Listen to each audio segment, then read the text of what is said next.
In July 1683, 170,000 Ottoman troops marched on Vienna. Waiting behind the city's walls were 15,000 defenders. Vienna was a bottleneck. Controlling the city meant controlling the Danube and trade routes into Germany. If it fell, the entire Holy Roman Empire was exposed.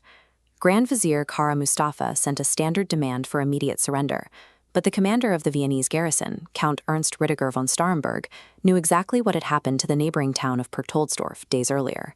The citizens there had handed over their keys in surrender, only to be slaughtered anyway. Firmly, Starhemberg refused to capitulate. He locked the gates and braced for impact, kicking off a grueling 60-day siege. By rejecting the ultimatum, the defenders locked themselves into a brutal war of attrition. Their survival was now tied directly to the survival of Central Europe itself. As summer dragged on, conditions inside Vienna deteriorated rapidly. The Ottoman blockade cut off virtually all food supplies. Starvation and fatigue set in, leaving the garrison heavily depleted. Deep beneath the stone foundations, Ottoman combat miners, known as sappers, were hollowing out the earth. They dug a network of subterranean tunnels, packing them with heavy explosive charges to blast the city's walls from the inside out. With the walls literally crumbling beneath their feet, Count Starhemberg resorted to extreme measures to keep his exhausted men alert. He ordered that any sentry caught sleeping on watch be shot immediately. To counter the threat, the defenders were forced to dig their own narrow intercept tunnels. In total darkness, they crawled underground to find and defuse the Ottoman explosive charges right before they detonated. Vienna was starving on the surface, while being systematically hollowed out from below. The defenders were running out of time and out of ground to stand on. Outside the blockade, the Holy Roman Empire activated a mutual defense pact it had recently signed with the Polish-Lithuanian Commonwealth. King Jan III Sobieski of Poland answered the call, assembling an expeditionary force and assuming supreme command over the entire relief effort.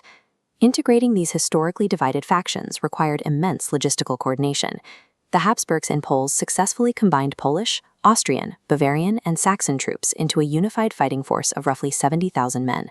But this massive size created a lethal problem.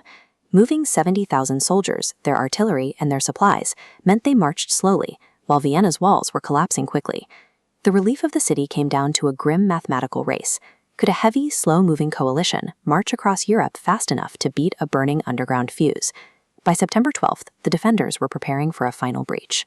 Then, they saw bonfires ignite on the Kahlenberg hills above the city. The coalition had secured the high ground. The counterattack started early in the day. For hours, the combined European infantry systematically punched holes into the entrenched Ottoman lines, drawing their forces completely out of position. Waiting in the hills was King Sobieski's heavy cavalry, the Polish Winged Hussars.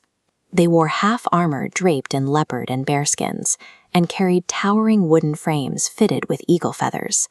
As they rode, these wings created a loud, terrifying flutter designed to break enemy morale. Beyond the psychological warfare, they had a distinct mechanical advantage. They wielded massive 16-foot lances made of hollow pine, allowing them to outreach and shatter standard Ottoman infantry pikes on impact. With the Ottoman lines destabilized by the infantry, King Sobieski unleashed his cavalry.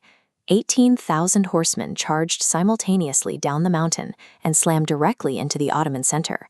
In a single afternoon, the largest recorded cavalry charge in human history completely broke a 2-month siege.